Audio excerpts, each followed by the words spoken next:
Hi guys, so today we are going to start with a very important topic, that is inguinal hernia. Okay, so it is asked as a long question in first prof anatomy and as well as in the surgery of final year, which is a whole different aspect that you will study in surgery. But for the first year students, the thing that is important is the anatomy of the inguinal hernia. So what they will ask is that what is inguinal hernia, and the types of inguinal hernia, and the coverings of different types of the inguinal hernia. So what is hernia? The hernia is any protrusion of any kind of abdominal contents through any of its wall. Okay, so hernia is a protrusion of any of the abdominal contents through any of its wall. Okay, so any of the abdominal contents, like intestine can be herniated outside, and in babies you see that omphalocele, it's also a kind of central hernia that occurs through the umbilicus. Okay, so any of the abdominal content can come out of it, of the natural wall. So it can be externally or internally. Externally, that means the contents of the abdomen are coming outside. Okay, and internally, what is internal hernia?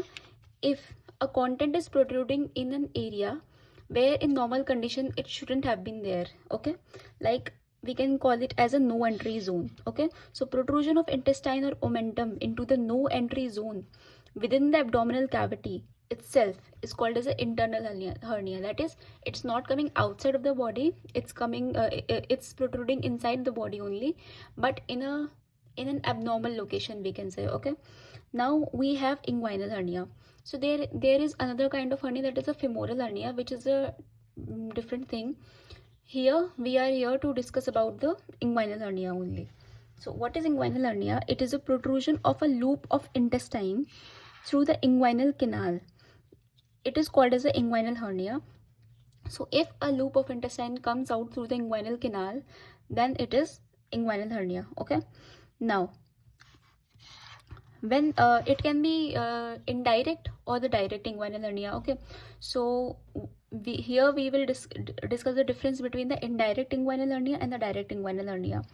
When we say that the inguinal hernia is indirect, when the protrusion occurs through the deep inguinal ring, then it goes into the inguinal canal and then comes out from the superficial inguinal ring and then goes into the scrotum. Then in this condition we will call it as the indirect or the oblique inguinal hernia. That means it's traveling from the deep inguinal hernia and going through the inguinal canal, then superficial inguinal ring, and then to the scrotum. Okay, then it is the indirect inguinal hernia or the oblique hernia. We will understand with the help of the diagram also, but here focus on this part. Now, what is direct inguinal hernia? If any content or the loop of intestine does not follow this normal path and it comes out directly through the weak posterior wall of the inguinal canal, like it is protruding directly from the wall, then it is called as a direct inguinal hernia, or we can say the triangle of the Hasselbeck. So this you will study in surgery. Here I'll make a little very small diagram of the triangle of the Hasselbeck. So we have a triangle like this. Here we have the inferior epigastric arteries. Okay, here we have the inguinal ligament. Okay, and here we have the fascia.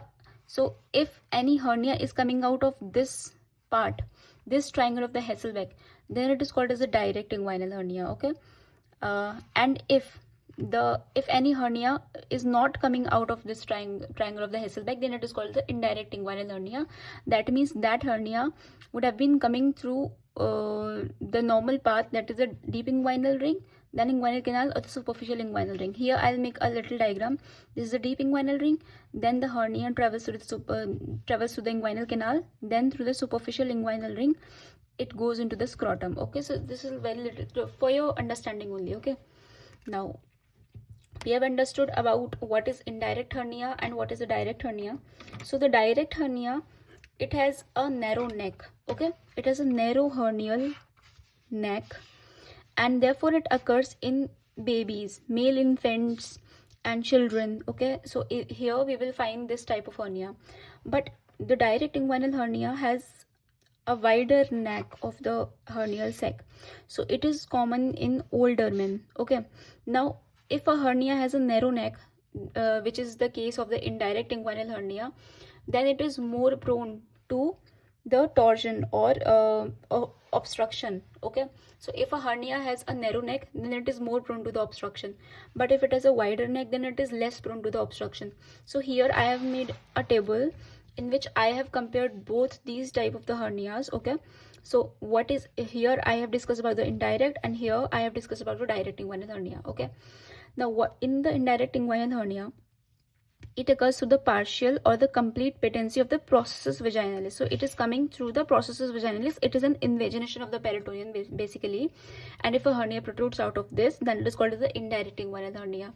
Now what is direct inguinal hernia? As you already discussed, it occurs through the Hasselbeck triangle. Okay, now indirect inguinal hernia on standing, it does not come out. Okay, it does not come out on the standing, while direct inguinal hernia, it comes out.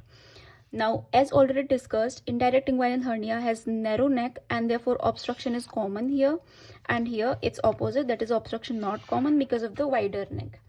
Now, if we do the internal ring occlusion test, then it is not seen in the indirect inguinal hernia, but it is seen in the direct inguinal hernia. Okay, so this is the difference between the indirect inguinal hernia and the direct inguinal hernia basically. Now we have the direct inguinal hernia that leaves the triangle through the lateral part or the medial, sorry, we have the direct inguinal hernia. Okay, now we have two different types of the direct inguinal hernia also, that is lateral and the medial. This is about the direct inguinal hernia. So direct inguinal hernia can be lateral or it can be medial on the basis of the obliterated umbilical artery. Okay, on the basis of the umbilical artery, we are saying the direct hernia can be lateral or the medial. Here I will write umbilical artery. Okay, so now we will discuss about the coverings of different types of the hernia one by one. So first we are going to discuss about the coverings of the indirect inguinal hernia.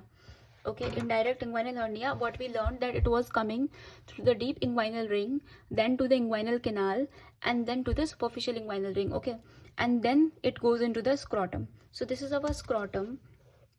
Here you will learn not only about the coverings of the indirect inguinal hernia, but also the coverings of the scrotum, like this external spermatic fascia, cremasteric fascia, and then internal spermatic fascia. Okay, so from the outer to inner, I'll discuss it from the outer to inner. Okay, you can learn vice versa also, but I'll discuss it from the outer to inner coverings. Okay, so first you tell me that in the abdomen, what are the muscles that you see on the cadaver also from outside to the inside?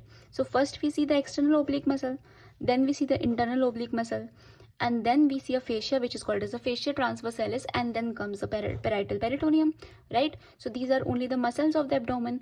So now these muscles go further and they give rise to the covering of the scrotum. So external oblique gives rise to external spermatic fascia, internal oblique gives rise to the cremasteric fascia. So here the most of the students get confused that if external is giving rise to this external, then internal should give rise to the internal. It's not like that. Okay, so external oblique is giving rise to the external spermatic fascia, while the internal oblique is giving rise to the cremasteric fascia, and this fascia transversalis, it gives rise to the internal spermatic fascia. So once again we will repeat: external oblique gives rise to the external spermatic fascia, internal oblique gives rise to the cremasteric fascia, and fascia transversalis, it gives rise to the internal spermatic fascia. Okay, so these are the coverings of the scrotum, and then comes the parietal peritoneum. So these are also the coverings of this indirect inguinal hernia. So this is the loop of the intestine, you can see, which is coming out via the deep inguinal ring, and this is the deep inguinal ring, you can see, and here it is the inferior epigastric artery. Okay, so what I told you earlier, that this triangle of the Hasselbeck, I made a very little small diagram. So this is the triangle of the Hasselbeck, and here I mentioned that these are the inferior epigastric vessels. So if any hernia is coming from this medial side of it, then it is the indirect, and it is coming directly from this triangle, then it is a direct. So what are these vessels? Inferior epigastric vessels. So same funda is applied here also. Here you can see these same inferior epigastric artery. So somewhere here lies the Hasselbeck triangle, and this hernia is coming medially from this inferior epigastric artery, you can see. So this is the indirect inguinal hernia. So we have learned about the coverings of the indirect inguinal hernia. Here you can make this same, you can draw this same diagram in your prof exam and you will get good marks for that. Now we are coming to the coverings of the direct inguinal hernia. So first we come to the coverings of the lateral direct inguinal hernia. Lateral direct inguinal hernia, right? So what and after that we will cover the coverings of the medial direct inguinal hernia also, right? So why we are calling it lateral? We are calling it lateral direct inguinal hernia because here the umbilical artery, which we talked about earlier, is lying laterally to the hernial sac. This is the hernial sac through which this intestine is coming out, and if this umbilical artery lies laterally, then it is called as the lateral direct inguinal hernia. Okay, now you can see it is the inferior epigastric artery. This is coming out laterally of this inferior epigastric artery. So I told you that somewhere here lies the Hasselbeck triangle that is laterally to this inferior epigastric artery. So this hernia is coming exactly out of this Hasselbeck triangle, but this umbilical artery is lying laterally to this hernial sac. So this is what? This is a direct hernia and this is lateral direct hernia. Okay, so you can see here. Now the covering are more or less same, right? This is the external spermatic fascia. This is the external spermatic fascia. This whole thing is green, in green color. This is the external spermatic fascia. This is the cremastric fascia, and this is the fascia transversalis.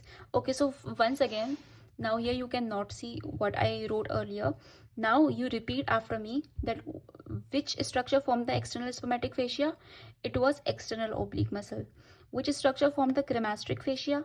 It was the internal oblique muscle. And which structure formed the fascia transversalis?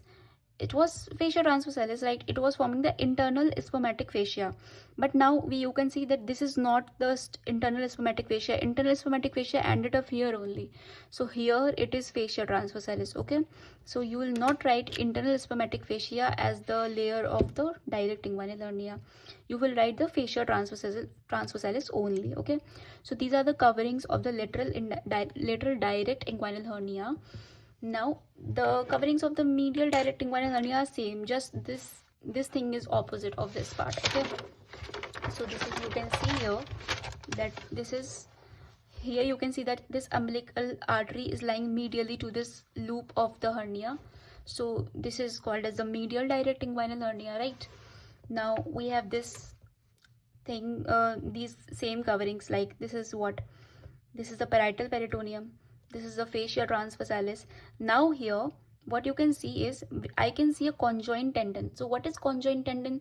It is a tendon which has been formed by the joining of the external oblique and the internal oblique muscle. Okay, so we have moved little laterally now. So here you will see the muscle, and which muscle? It is the conjoint tendon. Okay, it is a conjoint tendon which is formed by the fusion of the external spermatic and the internal spermatic muscle. Okay, so these were the coverings of different types of the hernia. So you can make these same diagrams in your prof exams also, and I will put the photos of these notes at the end of the video. You can take the screenshot if you find it helpful, and you can write the same thing in your exams also. So like the video and share it with your friends. Subscribe if you find my videos useful, and thank you so much.